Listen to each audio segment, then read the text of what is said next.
Hello मेरे प्यारे बच्चों, आज हम बात करते हैं चार्ज की एक नई प्रॉपर्टी के बारे में, जिसका नाम है additive property of the charge. कौन सी? Additive property, additive property of charge, property of charge. क्या मतलब है एडिटिव प्रॉपर्टी? एडिटिव प्रॉपर्टी का मतलब ये है, अगर आपके पास कोई ऑब्जेक्ट है और उसके अंदर आपके क्या है, बहुत सारे चार्जेज हैं। मान लीजिए जो चार्जेज हैं आपके Q1, Q2, Q3, Q4, इस तरह से आपके मान लीजिए ये Qn चार्जेज हैं। तो उसके अंदर टोटल चार्ज कितना होगा? क्या? Total charge. तो उसके अंदर का जो टोटल चार्ज होगा Q, वो होगा algebraic sum of the all charges. Algebraic sum, algebraic में केवल और केवल आपका क्या, प्लस में Q1 plus Q2 plus Q3 plus का डॉट डॉट डॉट प्लस में Qn। ये जो आपका ऐड हो रहा है यहाँ पे, ये क्या, कौन सी प्रॉपर्टी का है? ये एडिटिव प्रॉपर्टी है आपकी, कि किसी भी ऑब्जेक्ट के अंदर जो चार्ज होगा, जितना भी अलग अलग चार्जेज होंगे, उन अगर हम टोटल कर देंगे तो उस बॉडी पे सम करने पे टोटल चार्ज आ जाएगा। तो इसको लिखने का एक और तरीका होता है आपका, इसे Q equal to summation of I equal to 1 to n लिख सकते हैं, जिसे QI भी लिख सकते हैं। इस तरह से भी हम क्या कर सकते हैं, इसको लिख सकते हैं। It is the total charge on the body. ठीक, हमने अभी देखा कि जो आपका टोटल चार्ज है किसी भी बॉडी पे, वो कितना हो सकता है। जो Q नेट है किसी भी बॉडी पे, जो टोटल चार्ज होगा Q नेट इक्वल टू कितना होगा आपका, summation of I equal to 1 to n QI। इतना चार्ज होगा किसी भी बॉडी पे। ओके, ठीक। तो एक और नेक्स्ट टॉपिक है आपका conservation of the charge. Conservation of charge, conservation of charge. What do you mean by the conservation of charge? Conservation of charge का मतलब ये है, देखिए मेरे पास कोई एक बॉडी है A और दूसरी बॉडी है B। जो A बॉडी है, इस पे मान लिए 10 इलेक्ट्रॉन हैं और इस पे ही 10 प्रोटॉन हैं। इस पे मान लिए 8 इलेक्ट्रॉन हैं और इस पे 8 क्या हैं, आपके प्रोटॉन हैं। और मैंने क्या किया, दोनों को क्या किया, रबिंग किया। अच्छा, इस पे सबसे पहले नेट चार्ज कितना हुआ?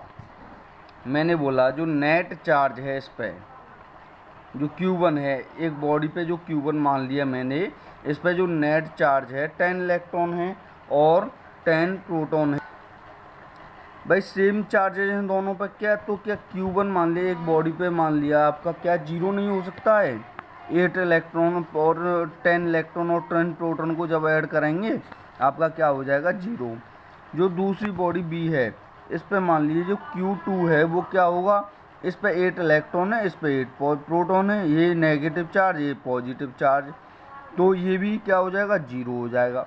और जब मैं दोनों को ऐड कर दूंगा तो यहाँ पे क्या बचेगा भाई, Q इक्वल टू क्या, Q1 प्लस Q2। यही तो हमारा होता है फॉर्मूला, कि total charge on the bodies. ठीक है। अच्छा, A बॉडी पे कितना है, जीरो है, B बॉडी पे भी जीरो है, तो टोटल चार्ज कितना हो गया, जीरो हो गया। अच्छा, ये क्योंकि इनिशियल की कंडीशन है, क्या मैं इसको QI कह सकता हूँ? बिल्कुल कह सकता हूँ। जब मैं इन दोनों ऑब्जेक्ट को रब करता हूँ, ये कौन सी कंडीशन है? बिफोर रबिंग है, बिफोर रबिंग है। जब मैं इनको क्या करेंगे? रब करेंगे।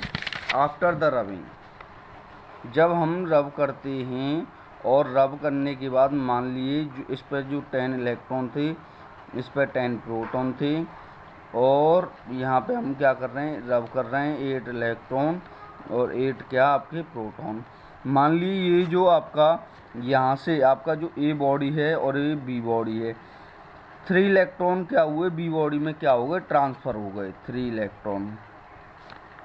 अच्छा, तो बचे कितने इस पे? अब बचेंगे इस पे 7 तो इलेक्ट्रॉन बचेंगे और 10 क्या बचेंगे? आपके प्रोटॉन बचेंगे। इस पे कितने हो जाएंगे? 8 हैं भाई, ये 8 हैं हमारे।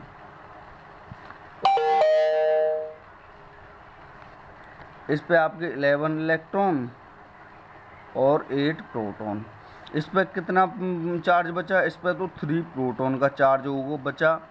मान लिया ये क्या है? Q1 है। और इस पे कितना चार्ज बचा? इस पे बचा आपका 3 इलेक्ट्रॉन का चार्ज बचा, Q2। अब मैंने बोला भाई टोटल चार्ज कितना हुआ? टोटल चार्ज आफ्टर रबिंग है, तो ये क्या इनिशियल और ये क्या हुआ? आफ्टर है, या फाइनल कह सकते हैं हम इसको। 3 प्रोटॉन प्लस 3 इलेक्ट्रॉन, दोनों एक दूसरे को कैंसिल आउट कर देंगे तो 0। तो रबिंग करने से पहले भी 0 चार्ज था और रबिंग करने के बाद भी आपका क्या है? Total charge 0। इसी तरह से हम ये कह सकते हैं कि ये जो प्रॉपर्टी है, जो चार्ज है हमेशा वो कैसा रहता है? हमेशा कंजर्व रहता है 2 ऑब्जेक्ट के अंदर, चाहे हम उसको क्या करें? रब करें, चाहे हम उसको रबिंग ना करें। ठीक है, तो ये एक प्रॉपर्टी होती है, प्रॉपर्टी है आपकी किसकी? चार्ज की, कंजर्वेशन की प्रॉपर्टी। चार्ज को कभी भी क्या नहीं किया जा सकता है? डिस्ट्रॉय नहीं किया जा सकता है, और ना ही इसको क्या किया जा सकता है? क्रिएट किया जा सकता है। बट इसको एक बॉडी से दूसरी बॉडी में क्या किया जा सकता है? ट्रांसफ़र किया जा सकता है। यही हमारी क्या होती है? कंजर्वेशन की प्रॉपर्टी होती है। भाई कंजर्वेशन की प्रॉपर्टी कैसे हो गई? क्योंकि हमने ये पता है कि जो QI है वो किसके बराबर है? आपका QF के बराबर है। इनिशियल वाला चार्ज किसके बराबर है? फाइनल वाले चार्ज के बराबर है। और यही हमारा किसके अंदर आता है? कंजर्वेशन के अंदर आता है। अब ये बात आपकी समझ में आ गई होगी। अब एक क्वेश्चन अराइज मेरा यहाँ से होता है कि किसी भी बॉडी के अंदर भाई कितना चार्ज होता है, तो उसके लिए हमें कैसे बताएंगे कि किसी भी बॉडी के अंदर आपका चार्ज कितना होगा? तो उसके लिए नेक्स्ट टॉपिक है आपका quantization of the charge. Quantization of charge. What do you mean by the quantization of the charge? भाई क्वांटाइजेशन ऑफ द चार्ज का मतलब ये है कि किसी भी बॉडी के अंदर का जो टोटल चार्ज होगा, क्या जो टोटल चार्ज होगा, Q नेट होगा या Q जो टोटल होगा, वो हमें तो पता है उसके अंदर क्या है? आपके इलेक्ट्रॉन्स हैं और प्रोटॉन्स हैं। दोनों पे चार्जेज क्या होते हैं? सेम होते हैं, बट अपोजिट प्रॉपर्टी के होते हैं। एक पे नेगेटिव होता है, एक पे पॉजिटिव होता है। ठीक है, तो ये होता है आपका integral multiple of the smallest charge in magnitude. क्या मतलब है? इंटीग्रल मल्टीपल का मतलब n मीन्स आपका प्लस में या माइनस में, इंटीग्रल मल्टीपल। ओके, अच्छा, charge magnitude in the charge, charge किसका? इलेक्ट्रॉन का हो, चाहे हमारा प्रोटॉन का हो या पॉजिटिव चार्ज हो। ठीक है, तभी तो हमने क्या बोला यहाँ पे? Integral multiple of the charge. तो किसी भी बॉडी के अंदर हमारा जो चार्ज होगा वो क्या होगा? आपका integral multiple of the charge होगा। अच्छा, जहाँ पे आपको ये जो n दिख रहा है, n का मतलब क्या है? n इक्वल टू आपका 1 2 3, इस तरह से आपकी क्या है? बहुत सारी कोई भी संख्या हो सकती है। अच्छा, हमारा जो E है, E की वैल्यू क्या होती है? इक्वल टू होता है आपका, ई का जो वैल्यू होता है, क्योंकि ये चार्ज है, इलेक्ट्रॉन है, नेगेटिव चार्ज होता है, माइनस का 1.6 इंटू 10⁻⁻19 कूलम चार्ज होता है। इतना चार्ज होता है एक इलेक्ट्रॉन पे। किस पे? एक इलेक्ट्रॉन पे आपका इतना चार्ज होता है, ठीक है। और प्रोटॉन पे कितना होगा? प्रोटॉन पे भी सेम होगा, बट इसमें क्या हो जाएगा, प्लस में हो जाएगा। प्रोटॉन पे प्लस में 1.6 इंटू 10⁻⁻19 कूलम। इसके बेसिस पे आपके क्या कई सारे क्वेश्चंस भी होते हैं क्वांटाइजेशन ऑफ द चार्जेस के बेस पे, ठीक है। क्वेश्चन कैसे बनेगा हम ये देख लेते हैं। जैसे एक क्वेश्चन देख लेते हैं यहाँ पे, किसी एक बॉडी में जो टोटल चार्ज हैं वो 20 इलेक्ट्रॉन्स हैं। किसी भी बॉडी में टोटल जो इलेक्ट्रॉन्स हैं वो कितने हैं आपके? n इक्वल टू आपका 20 इलेक्ट्रॉन्स हैं। कितने? 20 इलेक्ट्रॉन्स। अच्छा, तो उसमें पूछा है उस बॉडी में टोटल चार्ज कितना होगा। जैसे क्वेश्चन है, what is the value of charge on a body which carries 20 excess electron. वही क्वेश्चन है जो मैंने अभी बोला था, एक बॉडी में आपके 20 इलेक्ट्रॉन्स हैं तो उस पर टोटल चार्ज कितना होगा। भाई n इक्वल टू हमारे पास कितना है? n 20 है। n इक्वल टू कितना है? 20 है। और इलेक्ट्रॉन्स हैं तो इलेक्ट्रॉन्स पे e की वैल्यू क्या होती है? माइनस में 1.6 इंटू 10⁻⁻19 कूलम। अच्छा, तो टोटल चार्ज कितना हो जाएगा? q इक्वल टू क्या होता है हमारा? n e होता है। n इक्वल टू कितना? 20 इंटू 1.6 इंटू 10⁻⁻19 माइनस में आ जाएगा ये, तो माइनस में आ जाएगा। दैट मीन्स आपका 2 इंटू 0 से आपका पॉइंट गया 16 32, 32 इंटू 10⁻⁻19 कूलम। इतना चार्ज हो जाएगा उस बॉडी के अंदर, जिस बॉडी के अंदर कितने इलेक्ट्रॉन्स होंगे आपके? 20 इलेक्ट्रॉन्स होंगे।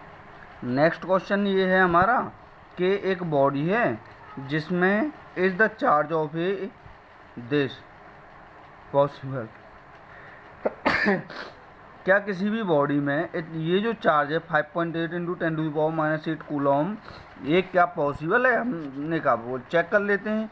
हमारे पास Q की वैल्यू हो गई कितना? 5.8 इंटू 10⁻⁻18 कूलम। अच्छा, हमें n की वैल्यू निकालनी है। n इक्वल टू क्या होगा? और e की वैल्यू हमारे पास पता ही है। e की वैल्यू क्या होती है हमारे पास? 1.6 इंटू 10⁻⁻19 कूलम। अच्छा, हमें पता है जो Q होता है, Q इक्वल टू क्या होता है? n e होता है। n इक्वल टू क्या हो जाएगा? Q अपॉन e हो जाएगा, Q अपॉन e। अच्छा, Q की वैल्यू हमारे पास 5.8 इंटू 10 कितना है? -18 है। E की वैल्यू कितनी है हमारे पास? 1.6 इंटू 10⁻⁻19 है। अच्छा, जब दोनों को सॉल्व करते हैं तो ये आता है आपका 36.25, 36.25। अच्छा, यहाँ पे जो ये किस में आ गया आपका? पॉइंटों में आ गया है। किस में आ गया है? पॉइंटों में। तो मैंने क्या बताया था, किसी भी बॉडी के अंदर आपके जो चार्जेज हैं वो मैक्सिमम वो इंटीग्रल मल्टीपल में होते हैं, बट यहाँ पे ये क्या आ रहा है? पॉइंट में आ रहा है ये चार्ज। तो कभी भी किसी भी बॉडी के अंदर पॉइंट में चार्ज नहीं होता है, ठीक है। तो हम ये कह सकते हैं इसके बेसिस पे कि जो आपका जो चार्ज था 5.8 इंटू 10⁻⁻8 कूलम किसी भी बॉडी के अंदर क्या है? ये एग्जिस्ट नहीं करेगा। Okay, thank you class.